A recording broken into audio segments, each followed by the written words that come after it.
السلام عليكم ورحمة الله وبركاته. إن الحمد لله نحمده ونستعينه ونستغفره ونعوذ بالله من شرور أنفسنا وسيئات أعمالنا. من يهده الله فلا مضل له ومن يضلل فلا هادي له. أشهد أن لا إله إلا الله وحده لا شريك له وأشهد أن محمدا عبده ورسوله. يا أيها الذين آمنوا اتقوا الله حق تقاته ولا تموتن إلا وأنتم مسلمون.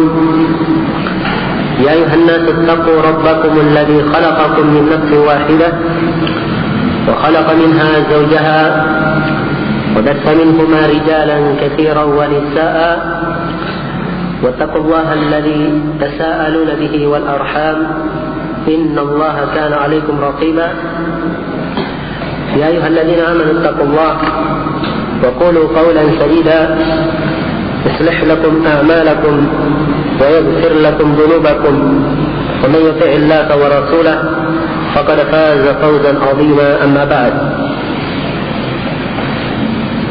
فإن أصدق الحديث كتاب الله وخير الهدي هدي محمد صلى الله عليه وآله وسلم وشر الأمور محدثاتها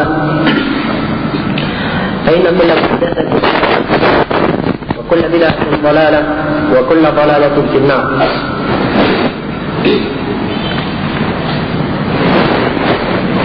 Hadirin yang saya hormati dan saya muliakan, pada kesempatan daurah kali ini kita akan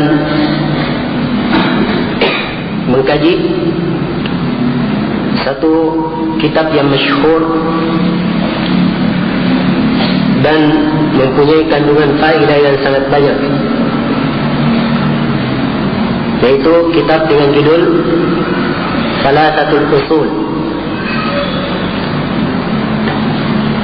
Thalathah artinya tiga, Al-Usul jamak dari asl yang artinya adalah landasan, fondasi atau dasar, yang kalau diterjemah bebas dalam bahasa Indonesia tiga landasan utama. Kitab ini walaupun ringkas, akan tetapi mempunyai kandungan yang sangat besar sekali. Dan dari judulnya, tiga landasan utama, melambangkan bahawa yang akan dibahas di dalam kitab ini adalah tiga perkara. Itulah tiga pertanyaan yang akan atau yang harus dijawab oleh setiap insan di alam kubur. Tiada seorang pun kecuali harus menjawabnya. Dan tidak diragukan, siapa yang memahami tiga dasar ini, mengetahuinya dengan dalil-dalilnya, maka insya-Allah dia lebih dikuatkan dan lebih mampu untuk menjawabnya di alam kubur pada saat yang mengerikan itu. Dan Allah menguatkan orang-orang yang Allah kehendaki.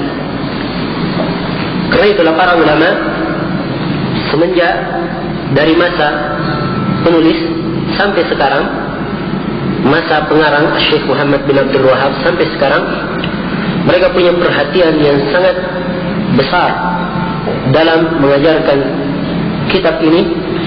Bahkan di sebagian tempat, atau Syekh Muhammad bin Abdul Wahab sendiri meringkas buku ini supaya bisa ditalqin, diperdengarkan kepada anak kecil supaya ia memahaminya. Iya, dan ini kitab yang sangat azim, yang sangat agung sekali.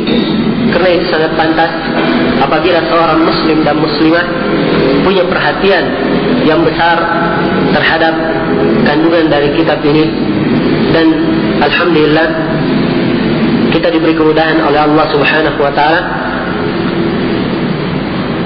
terlaksananya daurah ini, dan hanya 3 hari insyaallah, dan 3 hari itu tidaklah seberapa dibanding hari-hari yang telah berlalu bersama kita, dan mungkin kebanyakannya dalam perkara yang melalaikan. Ya. Karena itu hendaknya setiap hadirin diharapkan mempunyai kitab sebagai pegangan supaya bisa mengikuti materi yang kita berikan, dan tidak diragukan bahwa orang yang menghafalkannya itu lebih baik daripada orang yang hanya sekedar membaca. Hafalan mempunyai nilai tersendiri sebagaimana yang dimaklumi bersama. Dia mampu untuk menghayati isi dari kitab tersebut, bisa menyatu pada dirinya, dia bisa menyampaikannya kepada orang kapan dia kehendaki. Nah, ini apabila ia menghafalkannya. Berbeda dengan orang yang hanya sekedar membaca atau hanya sekedar pendengar setia saja. Ya. Karena itu hendaknya setiap orang punya himmatun aliyah, semangat yang tinggi. Demikian seorang muslim dikenal dengan semangat yang tinggi. Ya. Kun rajulan rijluhu fis sara wa hammatu himmatihi fis suraya. Jadilah kamu laki-laki, kakinya menapak di bumi tetapi semangatnya tergantung di langit. Demikian. Dan Nabi sallallahu alaihi wasallam memberikan tuntunan, ihris ala ma yanfa'uk wa la ta'jazan. Bersemangatlah kamu untuk meraih apa-apa yang bermanfaat untukmu dan jangan kamu merasa lemah. Hadis Abu Hurairah diriwayatkan oleh Imam Muslim. Kitab ini Thalathatul Usul dikarang oleh Syekhul Islam Al-Mujaddid Muhammad bin Abdul Wahhab. Ya. Nama lengkapnya Muhammad bin Abdul Wahhab bin Sulaiman bin Ali bin Muhammad bin Ahmad bin Rashid bin Barid bin Muhammad bin Mushrik bin Umar At-Tamimi. Ya. Beliau rahimahullah ta'ala lahir di negeri yang bernama Uyainah pada tahun 1115 Hijriah. Beliau lahir dan hidup di tengah keluarga yang merupakan keluarga ilmu dan mempunyai agama yang baik. Ayah beliau adalah seorang ulama besar di zamannya. Demikian pula kakeknya Sulaiman adalah ulama Najd pada zamannya. Dan Syekh Muhammad bin Abdul Wahhab hidup dalam keluarga ini. Dan beliau rahimahullah ta'ala menghafal Al-Quran dan umurnya belum lagi sampai 10 tahun. Dan beliau telah menghafal Al-Quran. Kemudian beliau mempelajari fikih dari mazhab Hambali, dan beliau banyak mutalaah dalam kutub tafsir dan kutub al-hadis. Dan di antara sesuatu yang sangat terkenal dari beliau, dan ini diketahui dari tulisan-tulisannya, beliau sangat banyak sekali membaca buku-buku Syekhul Islam Ibn Taymiyah dan Ibn Al-Qayyim rahimahullah ta'ala. Ya. Dan beliau diberi pandaian yang dengan itu beliau mampu mengambil istinbat dan mampu memberikan solusi penyelesaian terhadap berbagai macam kejadian dan penyakit yang melanda zaman beliau rahimahullah ta'ala. Karena itu wajar kalau beliau adalah mujaddid, pembaharu di zaman itu tanpa ada keraguan. Iya. Dan tidak ada yang mengingkari juhud beliau, tidak ada yang mengingkari bagaimana besarnya pengorbanan dan dakwah beliau, kecuali orang-orang yang memang ada penyakit di dalam hatinya, atau orang-orang yang tidak berada di atas sunnah Rasulullah sallallahu alaihi wasallam. Nah, dan beliau ini menjadi simbol atau tokoh yang kadang dilambangkan antara membedakan antara orang-orang yang berada di atas sunnah dan selain dari itu. Nah, dan karya-karya beliau, dan ini kerjasama dengan pemerintah di negeri tersebut, di Saudi Arabia. Karya-karya beliau tersebar ke pelosok dunia. Hampir setiap orang haji itu pasti mendapatkan hadiah dari karya-karya beliau, apakah dalam bahasa Arab atau terjemahan ke setiap bahasa dari orang yang haji itu tersebut. Nah, dan Syekh Muhammad bin Abdul Wahab rahimahullah ta'ala meninggal pada tahun 1206 Hijriah. Karya-karya beliau tetap hidup dan tetap bermanfaat di tengah kaum muslimin, dan sampai hari ini tetap menjadi rujukan para ulama kita, ya, hafizahullah ta'ala. Nah, dan Syekh Muhammad bin Abdul Wahab, karena yang saya gambarkan tadi bahwa beliau ini menjadi pembela, sehingga kadang ahli syirk, ahli kubur dan ahli bidah wal khurafat, mereka sangat benci kepada beliau, dan dikenallah orang-orang yang membaca buku-buku beliau dan menerapkan apa yang beliau sebutkan dari syar'i, disebut mereka sebagai Wahhabi. Wahhabi nisbah kepada Syekh Muhammad bin Abdul Wahab. Dan ini penamaan dari ahlul batil sampai penamaan yang keterlaluan. Nah, sebab Abu Wahhab ini sebab kepada Syekh Muhammad bin Abdul Wahab, dan Syekh Muhammad bin Abdul Wahab tidak membawa kecuali Al-Quran dan Sunnah sesuai dengan pemahaman para ulama salaf. Ya. Nah, sampai sebagian orang ketika dibacakan Sahih Al-Bukhari dan ternyata sesuai dengan apa yang disebut oleh Syekh Muhammad bin Abdul Wahab, dia katakan apa? Imam Al-Bukhari itu Wahhabi. Imam Al-Bukhari juga ikut terkena dikatakan Wahhabi. Padahal Imam Al-Bukhari lahir sekitar 800 tahun sebelum Syekh Muhammad bin Abdul Wahab ada. Tapi karena pemahaman dikatakan sama dengan dia, maka dikatakan Wahhabi. Ya, karena itu dari sikap bijaksana orang-orang yang mencetak buku, kadang di sebagian buku beliau tidak disebut namanya Muhammad bin Abdul Wahab, tidak, tapi disebut misalnya Muhammad bin Sulaiman At-Tamimi, ya, gitu, nisbah kepada kakeknya. Sebab kalau disebut Muhammad bin Abdul Wahab, langsung oh ini Wahhabi, tidak mau membaca orang-orang awam. Tapi ketika disebut Muhammad bin Sulaiman At-Tamimi, oh ini tidak apa-apa, bukan dia Wahhabi. Ya, dibaca padahal bukunya Syekh Muhammad bin Abdul Wahab. Nah, wallahu musta'an. Baik, kita akan mulai menjelaskan kandungan dari kitab ini yang disebut dengan nama Thalathatul Usul. Ya, 3 landasan utama. Para ulama kita membedakan antara penamaan Thalathatul Usul dengan Al-Usul Ats-Tsalatsa. Dari sisi makna sama artinya, cuman beda penamaan terhadap konteks kitab. Kalau Thalathatul Usul ini adalah kitab Syekh Muhammad bin Abdul Wahab, punya muqaddimah, punya pendahuluan, dan punya isi kitab, kemudian punya penutup. Ini Thalathatul Usul. Nah, ini yang kita akan bahas nanti. Ada 3 muqaddimahnya. Ya, ada 3 muqaddimah, 3 pendahuluan. Pendahuluan yang pertama tentang wajibnya mempelajari 4 perkara. Pendahuluan yang kedua tentang wajibnya mempelajari 3 perkara. Kemudian pendahuluan yang ketiga tentang Al-Hanafiyah Millah Ibrahim, agama Nabi Ibrahim. Ini 3 pendahuluan. Setelah itu masuk menjelaskan 3 landasan pokok. Ya, beliau terangkan dari ma'rifatullah, mengenal Allah. Kemudian setelah itu ma'rifatuh dinil islami bil adillah, mengenal agama Islam dengan dalil-dalilnya. Kemudian setelah itu beliau terangkan tentang ma'rifatun Nabi, mengenal Nabi sallallahu alaihi wasallam. Dan beliau setelah menjelaskan tentang mengenal Nabi, beliau sebutkan beberapa perkara yang berkaitan dengan itu.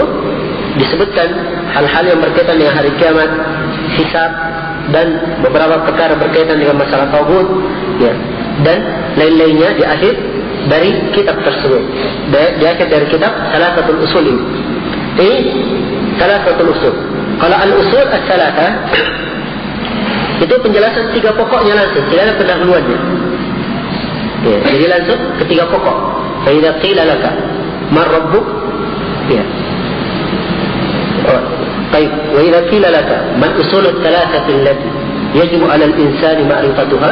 Apabila dikatakan kepadamu apa 3 landasan pokok yang wajib bagi manusia untuk mengetahuinya? Nah, ini mulai di situ.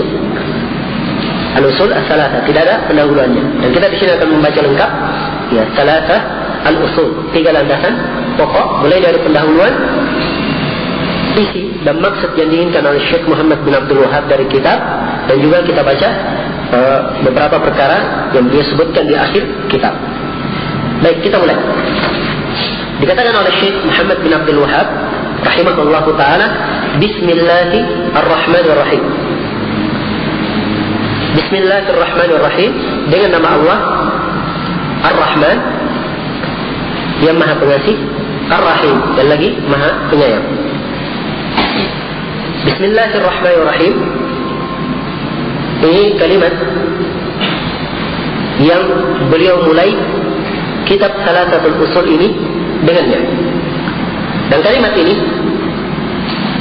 basmalah ini, oleh banyak para ulama dianggap cukup di dalam membuka dan mendahului suatu kitab. Ya, karena itu kita lihat dari karya-karya para ulama kita di abad pertama, kebanyakannya dimulai dengan Bismillah. Kita lihat Sahih Al-Bukhari, Sahih Muslim, dan lain-lainnya dimulai dengan Bismillahirrahmanirrahim. Nah, itu cukup sebagai pendahuluan.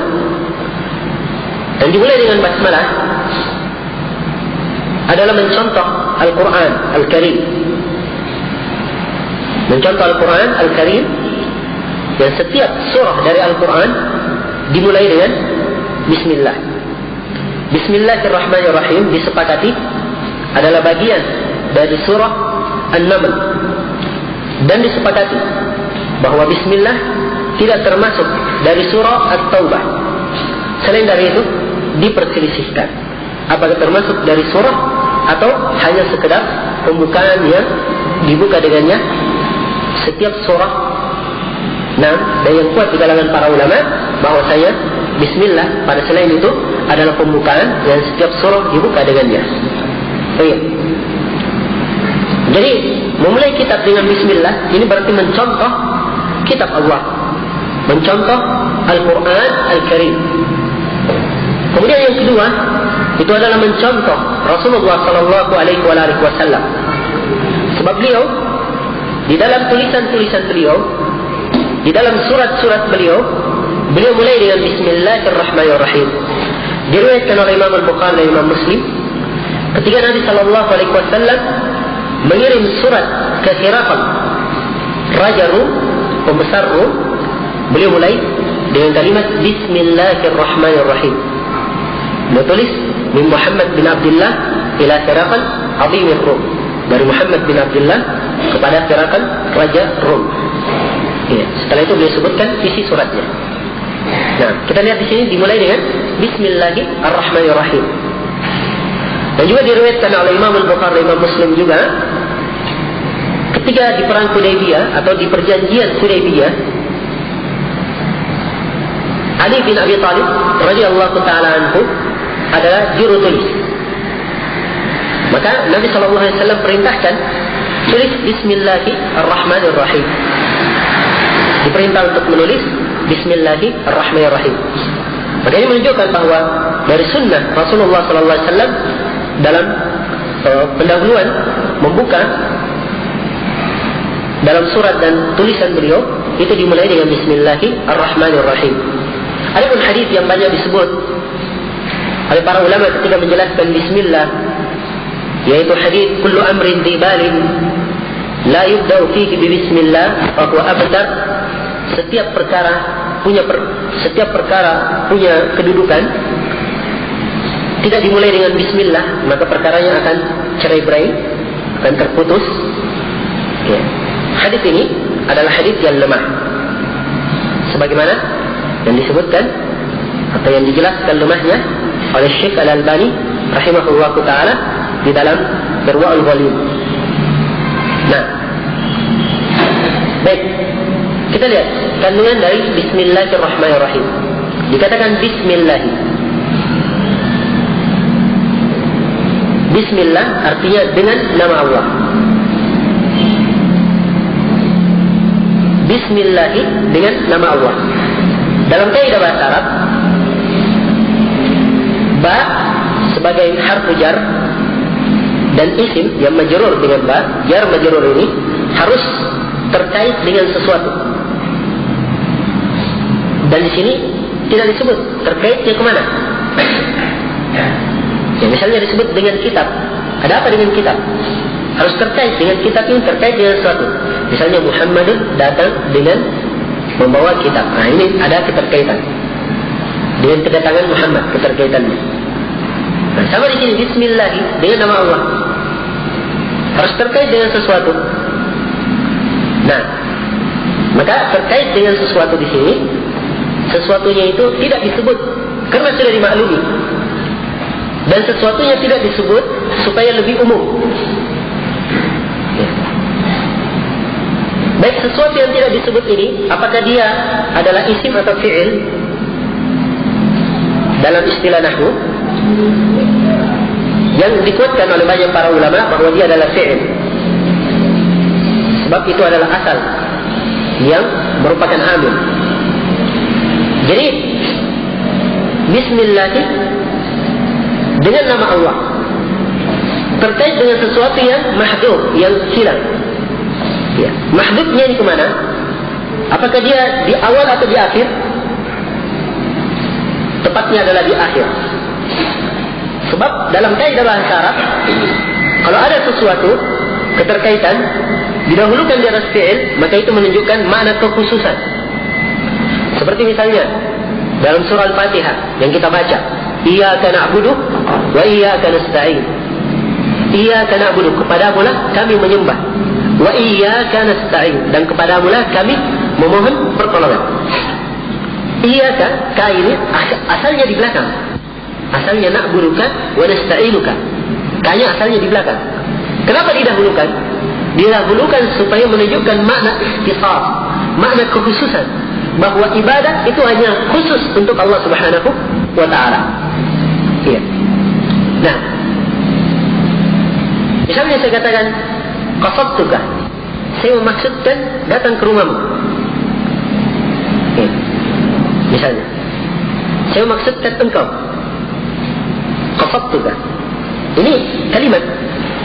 Tapi kalau saya katakan iyyaka aqsudu, hanya kepada engkau saya memaksudkan, yang mana lebih khusus? Ya, kalimat terakhir, ya kan? Sebab ini menunjukkan pembatasan hanya kepada dia. Nah, demikian pula di sini Bismillah dimulai dengan nama Allah. Ya, menunjukkan pengkhususan, betul-betul memohon.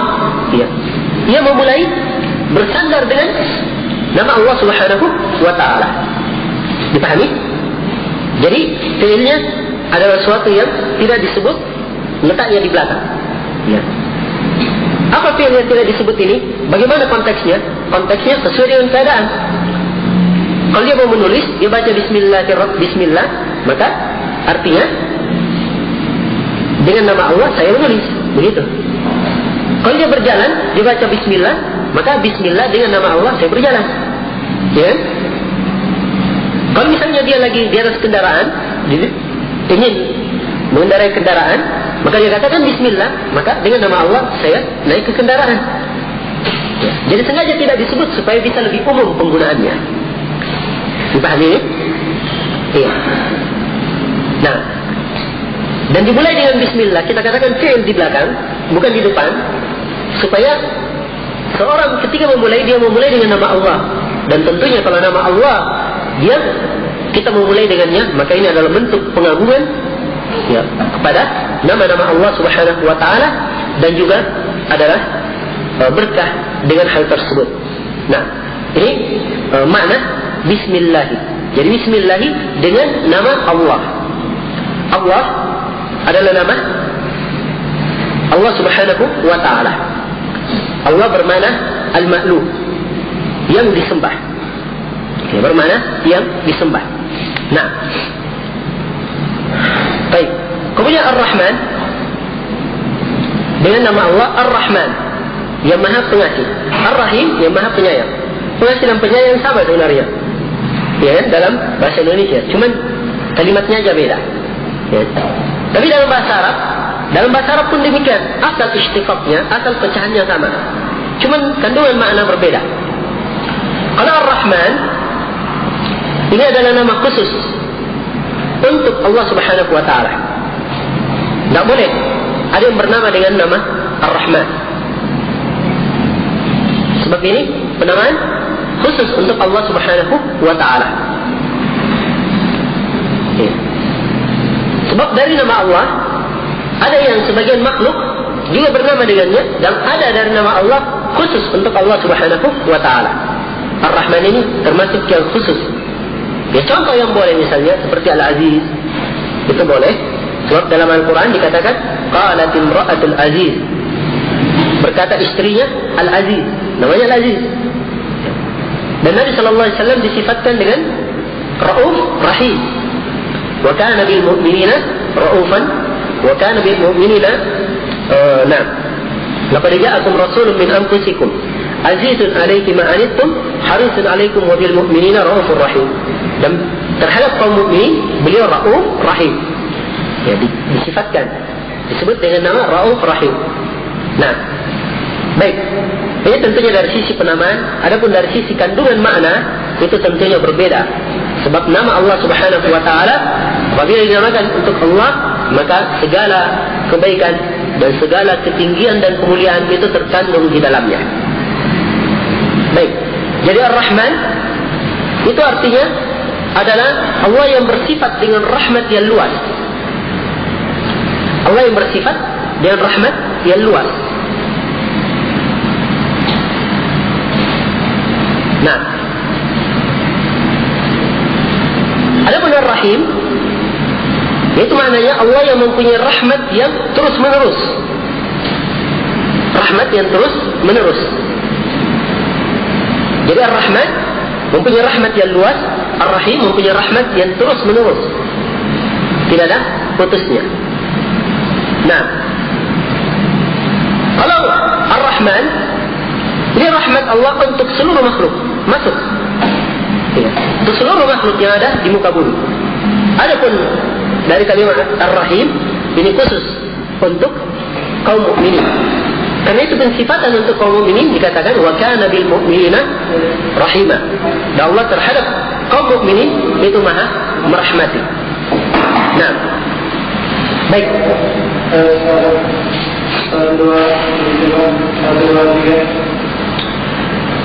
Jadi Bismillahirrahmanirrahim, dengan nama Allah yang maha pengasih lagi maha penyayang. Ini pendahuluan dari Syekh Muhammad bin Abdul Wahab. Dan tidak apa-apa kalau misalnya dia membuka kitabnya, dia dahulukan dengan khutbah hajat misalnya, ya, Innalhamdulillah dan seterusnya. Kemudian dia buka, dia bawakan 3 ayat. Kemudian disebutkan juga Fa'inna asdaqal hadithi kitabullah. Tidak apa-apa, ya. Cuma di sini beliau hanya menyebutkan Bismillahirrahmanirrahim, dan itu cukup. Kemudian beliau katakan di awal kitab, kata beliau rahimahullah, i'lam rahimakallah, ketahuilah, mudah-mudahan Allah merahmatimu. Di sini beliau mulai kitab beliau dengan kalimat i'lam, ketahuilah. Dan ini dari kebiasaan banyak pengarang buku, mereka memulai dengan kalimat ketahuilah, ya, supaya si pembaca atau yang mendengar pembicaraan itu ada perhatian terhadap apa yang akan disampaikan. Kemudian beliau doakan, i'lam rahimakallah, ketahuilah mudah-mudahan Allah merahmatimu. Ini dari syafaqah beliau, sayangnya beliau terhadap kaum muslimin, orang-orang yang membaca kitab beliau ini, dan menunjukkan bahawa ilmu itu dasarnya dibangun di atas rahmat. Iya. Ilmu itu dasarnya dibangun di atas rahmat. Antara orang yang belajar dan antara orang yang mengajar. Nah, karena itu di dalam musalsal, para ulama ketika memberikan riwayat atau mewariskan sanad kepada muridnya, maka riwayat yang pertama diberi kepada murid dalam silsilah, itu adalah silsilah hadis yang bunyinya ar-rahimuna yarhamukumur rahman. Orang-orang yang merahmati, mereka akan dirahmati oleh Allah yang Maha merahmat. Nah, disebut oleh para ulama ini, ya. Jadi setiap alim ketika meriwayatkan musalsal ini, dia berkata, menceritakan kepada saya guruku, dan hadis yang pertama beliau berikan kepadaku adalah ini. Ya, dan ini adalah hadis yang pertama yang beliau sampaikan kepadaku. Dan gurunya juga berkata, menceritakan kepada saya guruku, dan ini adalah hadis yang pertama yang beliau berikan kepadaku. Gurunya juga berkata seperti itu. Ya, menceritakan kepada saya guruku, dan ini adalah hadis yang paling pertama saya dengar darinya. Terus sampai kepada Nabi Sallallahu Alaihi Wasallam. Syaratnya apa? Orang-orang yang merahmati, mereka akan dirahmati oleh Allah yang Maha merahmati. Ar-Rahimuna yarhamuhumur Rahman. Dimulai dengan awal. Ya, di awal ketika mau mendengarkan hadis, ini hadis yang paling pertama dimulai dengan rahmat. Dan Syekh Muhammad bin Abdul Wahab juga memulai dengan ini, dalam rahmat Allah. Kami mudah-mudahan Allah merahmatimu.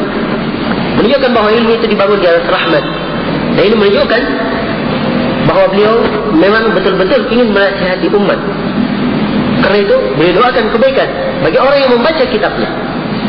Nah, didoakan kebaikan bagi orang yang membaca kitab ini. Kata beliau, i'lam rahimakallah. Ketahui, mudah-mudahan Allah merahmatimu. Nah, i'lam dari kalimat al-ilm, ilmuilah, ketahuilah. Ilmu itu adalah mendapatkan sesuatu, ya, atau mengetahui sesuatu keadaannya, sesuai dengan keadaannya. Nah, dengan pengetahuan yang pasti, itu ilmu. Baik. Jadi katakan, i'lam rahimakallah, ketahuilah mudah-mudahan Allah merahmatimu. Annahu yajibu alaina ta'allumu arba'i masail. Sungguhnya wajib atas kita untuk mempelajari 4 masalah. Wajib atas kita untuk mempelajari 4 masalah. Ini pendahuluan yang pertama, beliau akan sebutkan tentang mempelajari 4 masalah. Beliau tekankan bahawa wajib atas kita. Di sini kalimat wajib, wajib apa? Wajib ain atau wajib kifayah? Fardu ain atau fardu kifayah? Di sini wajib meliputi dua-duanya. Wajib ain dan wajib kifayah. Sebab dari yang beliau sebutkan, ada yang merupakan wajib ain, dan ada yang merupakan fardu kifayah, dan ada yang kadang tercakup pada seorang semuanya fardu ain. Nah, kita akan terangkan nanti rinciannya. Ya, kita akan rinci pada setiap masalah yang beliau sebutkan. Jadi beliau katakan, annahu yajibu alaina, sungguhnya wajib bagi kita ta'allumu, untuk mempelajari. Di sini kalimat bagi kita, bagi kita di sini bukan kaum muslimin saja. Bagi kita makhluk, seluruh makhluk, yang namanya makhluk, semuanya wajib mempelajari, wajib mengetahui. Sampai orang kafir pun wajib untuk mengetahuinya. Nah, orang-orang yang mukallaf, muslimun, itu masuk di dalamnya. Tapi orang kafir juga itu terkhitab, ya, terhadap furu'us syariat. Perkara-perkara yang dalam syariat, itu orang kafir juga akan dibebani nanti pada hari kiamat. Jangan dikatakan orang kafir tidak salat, tidak mentauhidkan Allah, dan tidak ini, tidak itu. Ya. Tidak ada yang dia lakukan. Jangan dikatakan kafir ini lepas dari semua ini pada hari. Kenapa? Sebab kewajiban itu juga kafir asalnya. Dia kafir, dia tidak mau menerima, maka dia pun mendapatkan yang lebih berlipat ganda. Karena itu dalam Al-Quran dikatakan, iya, di surah Al-Muddathir, ma salakakum fi saqar. Orang yang dalam neraka itu, orang kafir yang berada dalam neraka, ditanya, apa yang menyebabkan kalian berada di dalam neraka saqar ini? Maka apa kata mereka? Lam naku minal musallin. Kami dulu tidak salat. Berarti ini juga di antara sebab dia tidak salat. Menunjukkan bahawa dia menanggung hal ini pada hari kiamat, tetap ada tanggungan. Karena itu wajib di atas kita seluruh makhluk untuk mempelajari 4 masalah ini. Untuk mempelajari 4 masalah. Di sini 4 masalah. Pendahuluan pertama, pendahuluan kedua 3 masalah, ya. Kemudian tercabang darinya lagi 3 landasan pokok. Nah, semuanya ini pembagian dari Syekh Muhammad bin Abdul Wahab yang mempunyai maksud-maksud tertentu. Iya. Dan tentunya kita pahami bersama bahawa pembagian itu kadang satu masalah bisa dibagi dari beberapa sisi. Ya. Kadang dilihat dari jenisnya, kadang dilihat dari bentuknya, kadang dilihat dari ininya, ya. Dan kadang pembagiannya beraneka ragam. Karena itu, ya, jangan sampai ada yang salah memahami. Kenapa di sini 4 perkara diwajibkan, kemudian setelah itu pendahuluan kedua kita wajib mempelajari 3 perkara lain, ya, dan seterusnya. Nah, Al-Wahhab rahimahullahu taala, i'lam rahimakallah annahu yajibu alaina ta'allumu 4 masail. Ketahuilah mudah-mudahan Allah merahmatimu, sungguhnya wajib atas kita untuk mempelajari 4 masalah. Al-ula, yang pertama, al-ilm. Pertama adalah ilmu. Kemudian beliau jelaskan apa ilmu itu. Kata beliau, wa huwa ma'rifatullah. Ilmu itu adalah ma'rifatullah, mengenal Allah. Wa ma'rifatu nabiyhi, dan mengenal nabinya. Wa ma'rifatu dinil islami bil adillah, dan mengenal agama Islam dengan dalil-dalilnya. Ini masalah pertama yang disebut di sini oleh Syekh Muhammad bin Abdul Wahab sebagai masalah atau dari 4 masalah yang wajib dipelajari oleh setiap muslim. 4 masalah ini adalah masalah-masalah berkaitan dengan agama secara keseluruhan. Karena itu sangat pantas apabila seseorang mempunyai inayah, perhatian terhadap masalah-masalah tersebut, karena besarnya manfaat di dalamnya. Dikatakan oleh beliau, al-ula, masalah yang pertama adalah ilmu. Al-ilm. Wa huwa, dan ilmu itu, kata beliau, ditafsirkan apa makna ilmu? Wa huwa ma'rifatullah. Ya. Sini disebut ilmu yang wajib dipelajari ada 3, yaitu ma'rifatullah. Pertama, mengenal Allah. Yang kedua, ma'rifatun nabiyyi, mengenal nabinya. Yang ketiga, mengenal agama Islam dengan dalil-dalilnya. Ya. Di kebanyakan cetakan itu dikedepankan penyebutan ma'rifatun nabiyyi. Jadi mengenal Allah, kemudian mengenal Nabi, kemudian mengenal agama Islam. Ini di dalam muqaddimah. Kalau dalam salah satu usul didahulukan ma'rifatul dinil Islam, mengenal agama Islam, kemudian mengenal Nabi. Nah, tapi kalau dikedepankan Nabi juga punya munasabah yang baik, yaitu dari sisi agama itu diketahui dengan perantara Nabi sallallahu alaihi wasallam. Karena itu kita harus kenal Nabi, ya, dengan itu kita akan mengetahui agama. Nah, karena itu di sini didahulukan penyebutan ma'rifatun nabi. Adapun yang akan datang didahulukan agama, ya, supaya ada pembahasan lebih rinci di dalam masalah yang disebut oleh Syekh Muhammad bin Abdul Wahhab rahimahullahu taala. Jadi beliau katakan di sini, masalah pertama yang wajib kita pelajari adalah al-ilm. Al-ilm. Dan beliau tafsirkan ilmu itu apa?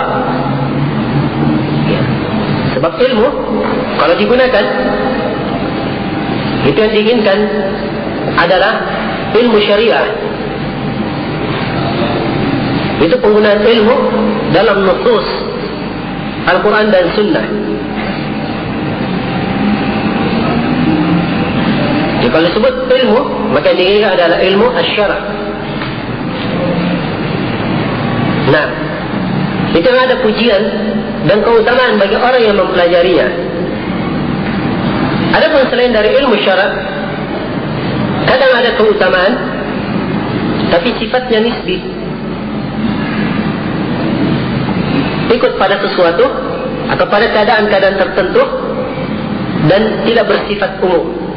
Tapi ilmu syariat, ilmu agama, ini mempunyai keutamaan yang sangat umum. Karena itu, nas-nas dalam Al-Quran dan Sunnah yang menyebutkan tentang ilmu, yang diinginkan adalah ilmu syar'i. Diinginkan adalah ilmu syar'i. Ya. Baik. Jadi yang pertama yang wajib kita pelajari adalah al-ilm.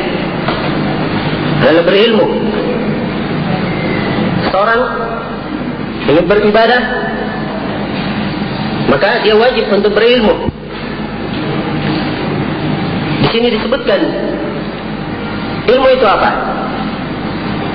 Beliau menyebutkan bahwa ilmu ada 3. Yang pertama, ma'rifatullah, mengenal Allah. Yang kedua, ma'rifatun nabi. Yang kedua adalah mengenal Nabi sallallahu alaihi wasallam. Yang ketiga adalah ma'rifah dinul Islam bil adillah, mengenal agama Islam dengan dalil-dalilnya. Itulah ilmu. Di sini ilmu ditafsirkan oleh Syekh Muhammad bin Abdul Wahhab dengan kalimat ma'rifah. Kalau dalam penerjemahan bahasa Indonesia sama artinya ilmu, mengenal, mengetahui, mengilmui, ya, tentang siapa Allah, siapa Nabi, dan apa agama Islam dengan dalilnya. Ya. Dalam pengertian bahasa Indonesia mirip, tapi dalam bahasa Arab, al-ilm, ilmu itu sesuatu dan kadang tidak disertai dengan jahil, tidak disertai dengan ketidaktahuan.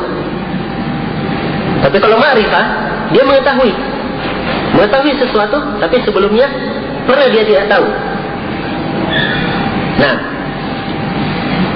dan di sini penggunaan Syekh Muhammad bin Abdul Wahhab, penggunaan yang benar. Sebab di dalam hadis, dalam sebagian riwayat hadis, diutus Mu'adz bin Jabal ke Yaman, ya, disebutkan bahwa falyakun awwal ma tad'uuhum ilaihi syahadah an la ilaha illallah wa anna Muhammadar Rasulullah. Hendaknya yang paling awal kamu dakwakan kepada mereka adalah syahadat la ilaha illallah Muhammadar Rasulullah. Kemudian dikatakan fa'idha arafullah, kalau mereka telah mengenal Allah. Ini pakai kalimat araf, pakai kalimat ma'rifah. Nah, jadi ilmu itu ada 3, mengenal Allah, kemudian mengenal nabinya, dan mengenal agama Islam dengan dalil-dalilnya. Inilah 3 al-usul as-salasah yang kita akan terangkan nanti, atau yang akan diterangkan oleh Syekh Muhammad bin Abdul Wahhab dalam kitab ini. Cuma di sini beliau globalkan. Mengenal Allah, itu seorang hamba mengenal Allah dengan hatinya, dengan bentuk pengenalan yang mengharuskan dia menerima segala sesuatu yang disyariatkan oleh Allah, tunduk dan terikat kepadanya. Dia kemudian mengenal Nabi-Nya sallallahu alaihi wasallam, itu dengan bentuk pengenalan yang mengharuskan dia menerima segala sesuatu yang dibawa oleh Rasulullah sallallahu alaihi wasallam berupa agama yang benar dan petunjuk yang beliau bawa, membenarkan apa yang beliau kabarkan, menjalankan perintah beliau, meninggalkan seluruh larangan beliau. dan menjadikan beliau sebagai hakim penentu dalam perkara manusia. Nah, fala wa rabbika la yu'minuna hatta yuhakkimuka fima shajara bainahum thumma la yajidu fi anfusihim harajan mimma qadait wa yusallimu taslima. Tidak demi Rabbmu, sungguhnya tidaklah mereka beriman sampai mereka menjadikan engkau Nabi Muhammad sebagai hakim antara sesama mereka pada apa-apa yang mereka berselisih. Kemudian mereka tidak menemukan rasa berat di dalam diri mereka terhadap apa yang kamu putuskan, dan mereka menerima dengan sebenar-benar penerimaan. Maka itu mengenal Nabi SAW secara global.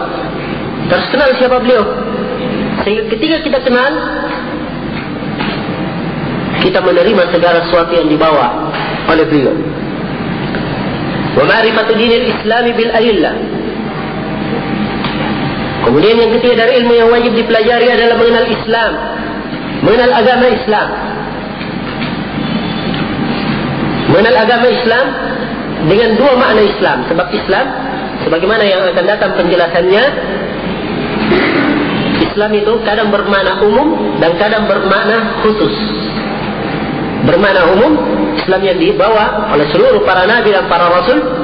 Islam bermakna umum. Dan Islam bermakna khusus, yaitu Islam yang dibawa oleh Rasulullah sallallahu alaihi wasallam. Ketika menyebutkan tentang dinul Islam, Syekh menyebut mengenal agama Islam bil adillah, dengan dalil-dalilnya. Dia harus mengenal agama dengan dalil-dalilnya, menunjukkan bahawa agama ini itu diterima melalui jalur dalil dari adillah. Dan adillah itu adalah apa yang diucapkan, dan dalil dalam agama adalah firman Allah dan sabda Rasulullah sallallahu alaihi wasallam dan kesepakatan para sahabat. Itulah adillah. Jadi mengenal agama dengan dalil-dalilnya. Mengenal agama Islam dengan dalil-dalilnya. Oleh Rasulullah sallallahu alaihi wasallam dalam hadis tentang pertanyaan malaikat di alam kubur, ketika seorang fajir, dalam satu riwayat seorang kafir, ditanya, "Man rabbuk?" Siapa Rabbmu? Maka dia berkata apa? "Ha la adri. Sami'tu an-nasa yaquluna syai'an faqultu